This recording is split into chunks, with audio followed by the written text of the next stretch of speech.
Okay, today we are working on tutorial 4.4 layers. We're going to be using Photoshop to set up a file that has a number of layers. We've talked about layers already in class, and what we'll be doing today is we're going to work through a couple of things. Some of the skills we're going to be talking through are the Magic Wand tool, Gradient tool, the Text tool, and the layer palette effects. We are doing this as a recording. I've got a live studio audience here. This is my grade 10 contact class. Everyone say hi. Hi. There we go. Nice. So we're going to be working through this, and let's see how we do. So first of all, here's where we can get all of our downloads. So what you'll notice here is if you go to full lesson, you can view the lesson here. The way we're going to set this up again is going to be like this. I'm going to click on the instructions, all right, and I'm going to minimize this over to here. I'm going to zoom in a little bit just so I can see what I'm doing, and we'll follow the instructions as we did in a previous tutorial. So we can go step by step. Let me just set that up. I'm also going to move my Photoshop over like this so that I can work on both things. Okay? All right, let's get everyone to reset their essentials so that we're all working from the same palette as me. And if you're following the video, do the same thing. I'm going to go back over to my instructions here, and I'm just going to move down a little because we're going to skip part of this. The first couple of steps here in the getting started section, we're going to skip because we don't need to reset our preferences. So we're going to scroll down to creating and viewing layers. This is going to be the first thing we do. And the class has already downloaded and opened up our images, so I'm going to do the same thing. To get those, you can do that. Let me open this up here. You can do that from a couple of spots. Okay, you can get those from the main site, or you can go down to the instructions here and download either from Dropbox or Google. If you are using Dropbox, make sure that when you download the file, you don't use this file. This is just a preview. You want to go and download. Okay, on your version of this, it'll say download up here, and you're going to do a direct download. Okay, this is off of my computer, so I can just open it. And I can do the same thing for the other one. When I go down to here, make sure that you're actually downloading the file, okay, not using the preview. This is just a flat preview from Dropbox. We want the layered version of this. Okay. Alternatively, if you're using this from Google Drive, okay, the same thing is going to happen. There's a download button here. Don't use this. Don't just drag this into Photoshop, because watch, if I take this, open it up in Photoshop, if it even works, it doesn't. But even if it did, if I copied this image and then go here, okay, and I paste it, it's not going to have any of the layers. And what I need is I need the layers from this file. This is very slow. Right, so all we have here is just a single image, which was our preview, and that's not what we want. So I'm going to close this file and show you what I actually want you to do, which is download this. Okay, we download this. It's going to open up a folder, a file. I'm going to go and grab this. Now, if you are working on your own computer here following the video, notice that it downloads it into the download folder. Where do I want this saved? Class, where do we want to save this? In our source folder, right? So make sure that when we open this up, I'm going to open this up in Photoshop here. Okay, and now I've got my layers. Notice I've got a gauge layer and a bearing layer, which is what I want. But I want to make sure that I save this, file, save as, and go and save this in your source file so that this is something we can work with later. Okay, I'm going to go and grab my other image, and then we can start up. File 2. Now the second image is this clock. It doesn't have any layers. It's just a flat image. But again, we want to make sure that we're working from the PSD with the full resolution. So I'm going to open this up in Photoshop by dragging it onto my Photoshop icon. All right, now I've got two files open. You can see the two tabs here. Okay, one tab is the clock PSD, which has no layers, but it's still a full resolution PSD. And then we've got another file here called either Start, depending where you downloaded it from, it might be called Start 2 or Layers 2. It's the same file. As long as you have the layers, you should be good to go. All right, let's go back to our instructions, which are here. Move that over here, and let's get started. Okay, I'm going to move this over a little bit. And I'm going to zoom out just a touch. Okay, so the first thing we're going to do is we're going to, let's just take a look at our layers here. We've got, on the clock layer, we're going to be dragging the clock image onto the other file. Okay, so make your clock file active by clicking on the tab, okay, and make that your active window. go to your move tool, which is V on the keyboard. Okay, and we're going to drag this from this file onto the tab for the other file. So watch, I'm going to take this and drag it. It's not doing anything yet, but when I click over here and then drag to the center, I'm still holding my mouse. I let go, it drags this layer right into the other file. Okay, that's what I want to do. There are other ways to do this, and the tutorial here tells you that you can do the same thing by holding Shift. When you drag it, it's going to drag it right into the center. But essentially what we're doing is just moving it from one file to the other, and it drags it in as a layer. Okay? We're going to double click the word layer. Now make sure that you don't click somewhere else. So notice, depending where I click on this active layer, if I click the actual thumbnail, it opens up some properties called layer style. Okay, I actually want to click on the word layer 1 because I'm going to rename that clock. Okay, so everyone's going to rename that to clock by double clicking. I'm going to move clock to the very top of my layer stack. Okay, and notice that it's in front of everything. Let's turn on our other layers here, and you can see that clock is now in front of all of our other layers. Now we've talked a little bit about layers, but essentially layers are like a bunch of transparency. So on this I've got 4 sort of pieces of paper or transparency, one laid on top of the other. Clock is on top, then gauge, then bearing, and then our last layer is our background. Okay?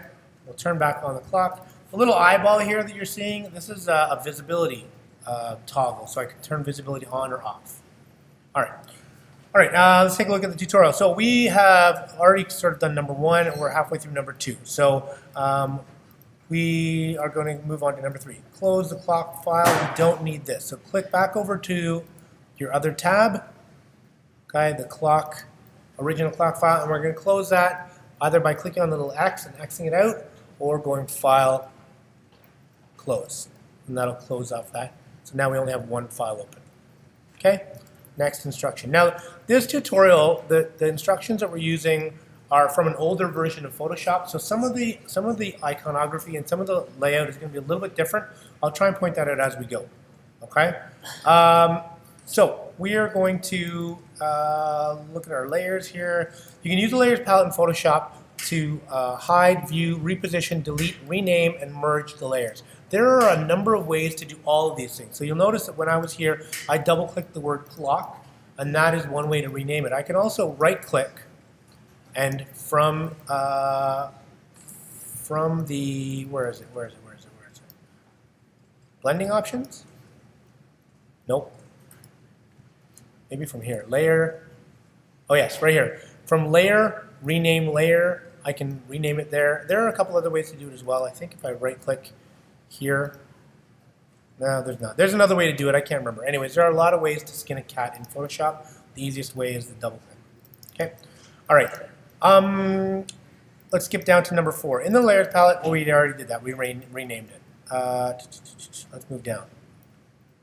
Selecting and removing, we're going to move on to this next section. Selecting and removing artwork on a layer.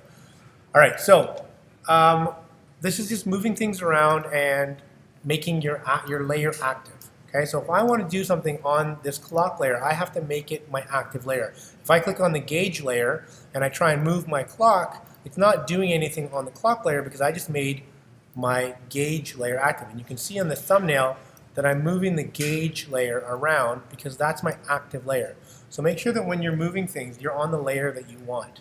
Now some of you, your Photoshop settings may have been played with. Do this. Everyone click at the very top left. There's a little auto select checkbox, which I can turn on and off. Right now I'm going to check it. Okay, so check it on. And I'm going to, in my layers palette, click on the background layer. Okay, so I've made my background active, but I've clicked on this auto select icon. And what I'm going to do is with my move tool active, when I click on this clock in my file, you'll notice that it automatically switched to the clock layer. Okay, that's what this auto select does. Okay, if I click, notice here where this gauge is. If I click, it's kind of in the bottom left corner. If I click here, it automatically, oops, it didn't do it. It switches, it's not doing it. I may have to turn it on. Okay, so if I turn on that layer, it automatically switches to that layer. I can now go over to here and it automatically selects whatever I happen to click on. Okay, if I click to this gauge, if I can turn on this bearing, I click on the bearing, it'll switch to that layer. Now I find that a little bit annoying. I don't like that, so I always turn off the auto select. Okay, I advise you to do the same. If you don't, that's fine. Just be aware that this auto select will select whatever you happen to click on while it's active. Okay, all right. So just be aware that that's how that works. All right, moving on. All right, make sure that the clock layer is selected. Let's do that. Turn on our clock layer. I'm going to turn back off my gauge and my bearing layers. I don't need to see those yet. Okay, make sure that your clock layers layer is selected. To select the layer, click the name in the layer palette. The layer is highlighted and a paintbrush icon appears to the left of the layer name, indicating it's active. This is an old version of Photoshop. What happens here is it turns blue. Okay, so whatever my active layer is, it turns blue, and I can now edit that layer. Okay. 2. Make sure that the opaque layers, opaque is the see-through areas. Opaque is the not see-through areas. Transparent is see-through, and opaque are parts that are not see-through, where there are some pixels. Okay? So to make sure that the opaque layers on this layer are obvious, hide the keyboard by clicking the eye icon in the layers palette to the left of the background layer name.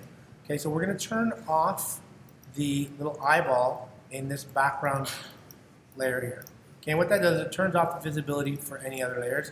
Clock is the only layer that is active, and if I move this around, you can see that the clock is on this white background. Well, what we want to do, if you look at this tutorial here, you can see what we want to do is we want to separate it out from that white background. So we've used, in the Melon Man tutorial, we used some selection tools. We're going to use, again, one of them, the Magic Wand tool, which is here. Okay, it's the Magic Wand tool. We're going to, if you hit W on your keyboard, it'll select it. Notice that there are 2 tools in this flyout. There's a quick selection tool, which is a new tool, and the Magic Wand. We want the Magic Wand for now. All right, now we've talked before about up in the top here, we've got this sub-selection menu. Depending on what tool I have selected, the top, along the top of Photoshop is going to change to reflect some options for that tool. Well, with the Magic Wand tool selected, we want to make sure that we have some of these selections, that we pay attention to some of them. Now, we talked previously about tolerance. Tolerance says, how specific do I want to be with my Magic Wand? So when we were in the Melon Man, we did that pair. We clicked on the pair. And we clicked on the part of that yellow pair, and because it had different yellows, it selected a sort of a different selection based on that. Well, what we're going to do here is I want to click this white, but you'll notice if I zoom in here, you'll see that this yellow, where this white transitions to this white, it's not that far away from white. So if I have my tolerance set really high, it's going to over select, which I don't want to do. Okay, so I'm going to purposely do this wrong. I'm going to set it high. I think 64 should be high enough. And if I click in this white, notice what happened. I set my selection, my tolerance to 64, and it selected white, and it selected all the related colors, okay, which is too many, right? You'll notice if I go and move this, okay, I've selected more than I need to. That's not what I wanted to do. Okay, so I'm going to undo that. I'm going to deselect by going Select, Deselect. I'm going to go back to my Magic Wand tool, and I want you guys to set your tolerance a little lower. Let's set it at 16 and see how that is. That should probably be okay. We might have to drop it down a little bit, but I click somewhere in the white, and it does a much better job. Okay, now it only selects that white. It doesn't select over this transition here, and it does a much better job of selecting what I wanted. Okay, if you, depending on your settings, if you're having trouble with this, you can always just select and deselect. If you feel like you've selected too much, you can just bring this tolerance down to say 8. Okay, and that'll do a slightly lower selection. Or if I made it 32, okay, select, deselect, it's going to select more. Okay, and both 16 and 32 do a pretty decent job. So I'm going to stick with what I have here. Now I want to get rid of all of those white pixels. So I'm going to hit delete on my keyboard, and that just deletes all of those white pixels off of my my file there. And now I'm left with just this transparency of the clock with no background. I'm going to go select, deselect. And now if I turn on my keyboard layer, you can see we can see right through that clock all the way to our background. Okay? All right, so hopefully that, turn that keyboard background on and you can see right through to the background. We've gotten rid of those white pixels that were obscuring it. Okay, good. There's all these, the tutorial does exactly this. We're gonna skip down to rearranging. All right, so right now, our layer order goes clock. I think we put clock at the very top. So we've got clock and then gauge and then bearing and then background. To reorganize our layers, it's pretty easy. I think you guys have already figured this out. But if you click and drag from anywhere on the layer, you get this little hand icon, and you can rearrange your layers. The only one you can't rearrange is background. Okay, you'll notice that there's a little lock icon next to the background. I can't move that around, and I also can't take any other layer and put it behind my background, because background by default is a special type of layer. It is a background layer, which you can tell by the name background. All right, so I can't move that around. But say I did want to move this. I wanted to move this keyboard in front for some reason. The way I would have to do that is I would have to duplicate this layer and then move it. So if I right-click this layer and say duplicate layer, it's going to make a duplicate. I'm going to call it keyboard. Okay, and now I've got two identical layers, one called keyboard, one called background. I can move this keyboard now above because now it's a normal layer. This background layer stays the same as it was, right? But I can now move this other layer by having duplicated it. Okay, I'm looking around my class. I think most people are doing okay with this. All right, so we're going to move on. I'm going to delete this keyboard layer. You don't need it. That was just to explain how those background layers work. Okay, so I'm going to delete that layer. Say yes, I'm good to go. All right, let's set our Photoshop layers up the same way that they have in the tutorial. So right now, I've got gauge, bearing, clock, and that background. Do the same thing. Okay, and we'll set them up so that they look like this. Gauge, bearing, clock, background. Oh, and I think in the end, they moved the clock to the top. So if you've already got that, I apologize. Bring your clock to the very top, okay, just like they did in the instructions. Clock, gauge, bearing, keyboard. Okay, turn on all your layers just so you can see, and you can visibly see that the clock is in front of the gauge, which is in front of the bearing, which is in front of the keyboard. Okay. Good, moving on. Scroll down here. All right, opacity. We've talked a little bit about opacity before. We're going to look at two things, opacity and something called blending modes, okay? Opacity means how see-through is something. So if I change for each layer, you can see there's like an opacity slider right here. Okay, right now by default it's set to 100%. So if I click on gauge, again, it's got its own opacity slider. Bearing has got its own opacity slider. I can change the opacity of any layer. So I'm going to go to my clock layer and I'm going to drag this slider down to 50%. 50%, 51, 50. And now you can see through the layer, right? You're seeing this layer at 50% and you can see through it to the layers behind it. If you change to your move tool, so hit V on your keyboard, okay, hit V on your keyboard, and then hit any number on your keypad. If I hit 7, it'll change it to 70%. If I hit 2, it'll change it to 20%. If I hit 6, it'll change it to 60%. Now say I want something really specific like 57%, I've just got to do it a little faster, so 5-7. Okay? By hitting 5, it'll make it 50, but if I quickly go 5-7, it'll make it 57.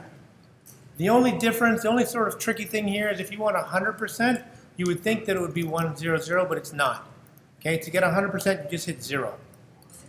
Okay, there's a bit of a Photoshop quirk there. All right, if I hit 100, it gives me 0% because it went from 1 to 0 to 10. I don't know what it did. It just had it imploded. Okay, 100% is 0 on your keyboard, or you can just use the slider, which is probably the easiest way. Or you can actually click in that number and just type in whatever you want. If you want 81, hit enter. There's 81%. Okay? So everyone set your opacity. You have to have the move tool selected to do this though. Okay? You have to have if you have another tool selected, it won't work. Okay? Go to your move tool, make that your active window or your active tool, and then you can hit those number keys to shortcut your opacity. Okay? 7, 8, 5. We'll set it to 50%. Okay, good. Moving on. We're now going to look at blending modes.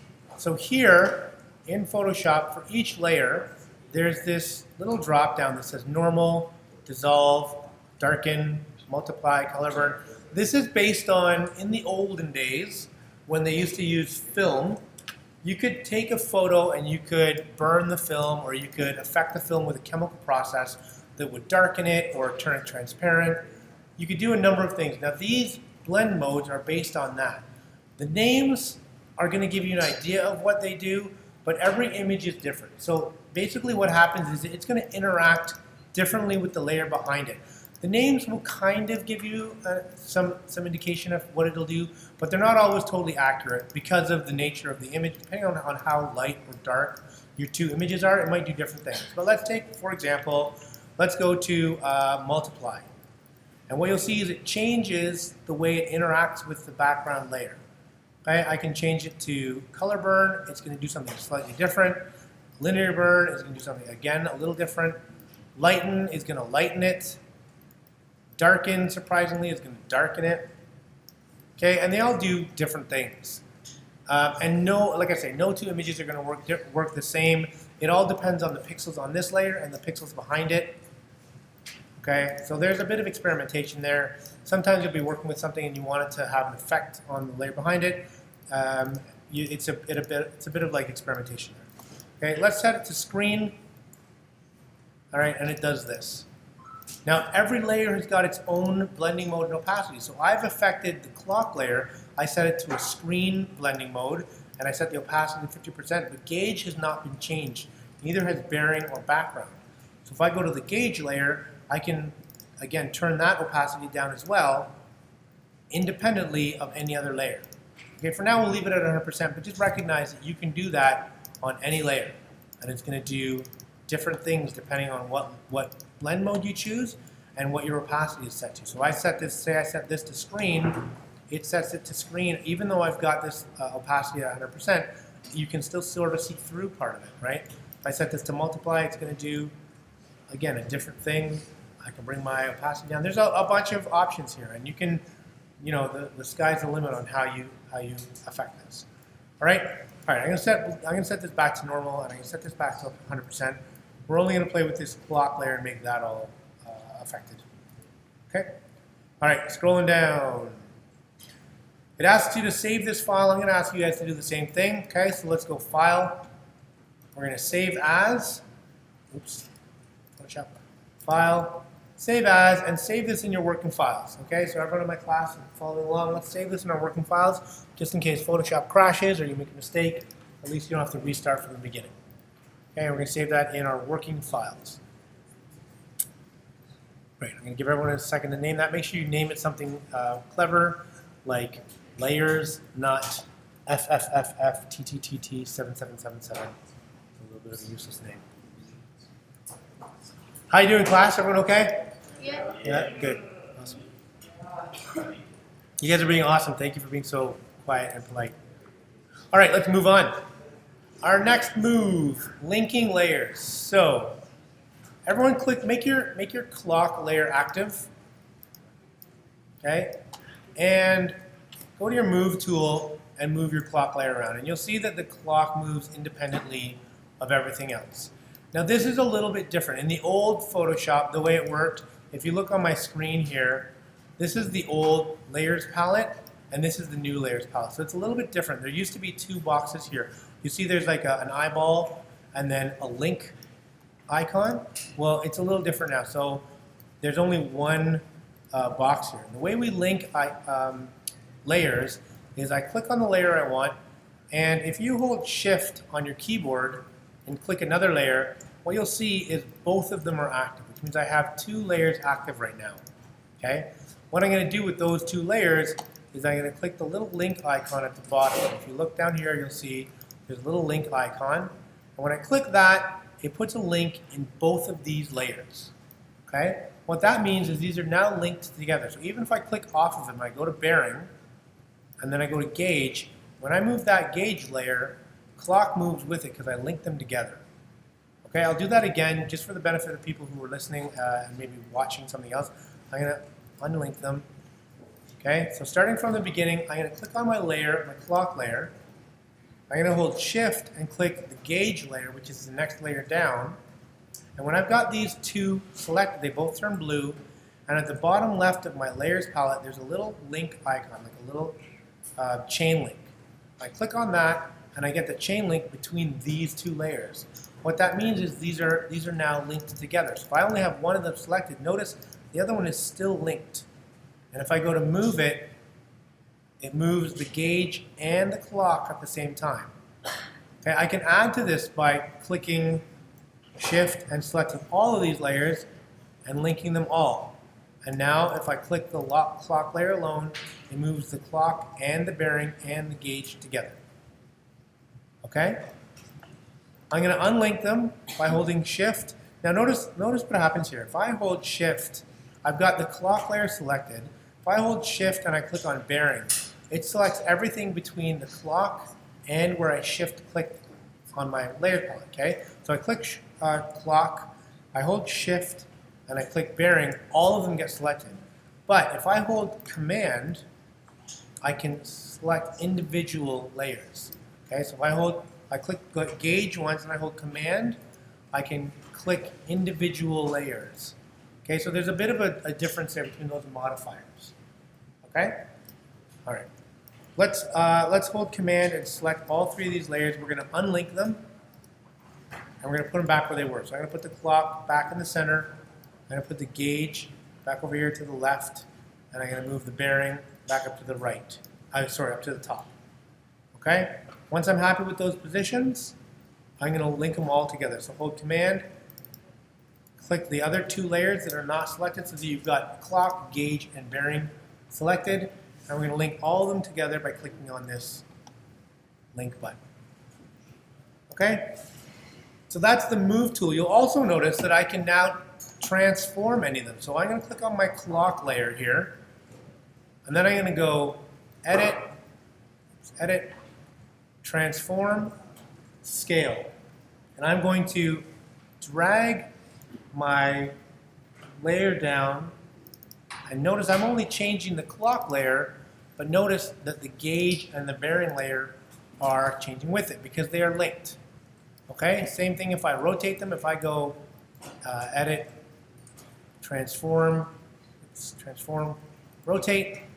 Okay, same thing. They're all going to rotate together because they're linked together. Okay, that's like kind of like grouping them together so that they all do the same thing as the others. Okay, so that one transform applies to all the others. Okay, they're still on separate layers, which is nice because I can make that. I can apply this transformation, and then I can unlink them, and they're separated. But if I need to do something to a bunch of layers, I can just link them together. Okay, I'm going to hit Escape because I don't want them to rotate. I don't want them to transform. Just realize that that is something you can do. Okay, if you're still trying to get rid of this, the transform, hit Escape on your keyboard, or you can hit this little whatever this is, don't, like no parking sign here, and it'll get rid of your transform. Okay, hopefully everyone's okay there. Let's move down. All right. Let's set this up. We're gonna move all of our layers so that everything is in the right location. So it looks here like we move the gauge is almost in the right place. The bearing is a little bit off, and the clock has to move. So I'm gonna unlink my layers by holding Command, selecting each of these, unlinking them. Okay, I'm gonna move my clock into the right position, which is supposed to be down here. My bearing is just about right, but I'm gonna move it. It kind of goes off here a little bit. That clock has to come a little lower. There, and the bearing is going to be about here. All right. Once I'm happy with that, oh, it looks like I need to rotate my clock. So go to my clock layer, Command T, my transform window, or I can go Edit, Transform, Rotate, but I'm going to go Free Transform, which would give me the option. All of them, and I'm going to rotate this, I don't know, 15 degrees, 25 degrees, 25. Notice that there's a little window that shows up telling you how far I'm rotating. So this is 32.7, this is 29.8. If I hold Shift, notice that it snaps into exact angles, right? So if I want to go exactly 15 degrees, by holding shift while I'm rotating, it'll rotate 15 degrees at a time, snapping into a position. Okay, so let's do that. Let's rotate this 30 degrees, okay, and then hit the little check box here, and we'll lock it. I got a question. Yeah. It's almost end of Oh yeah, class. we're gonna run out of time. All right, let's save this work. We'll pick this up tomorrow and we'll finish our tutorial. So let's go File, Save. You've already saved that, so you can just hit Save, and we'll break there, and we'll pick up this tutorial tomorrow. All right? Great. Thanks, class. Say bye, everyone. Bye.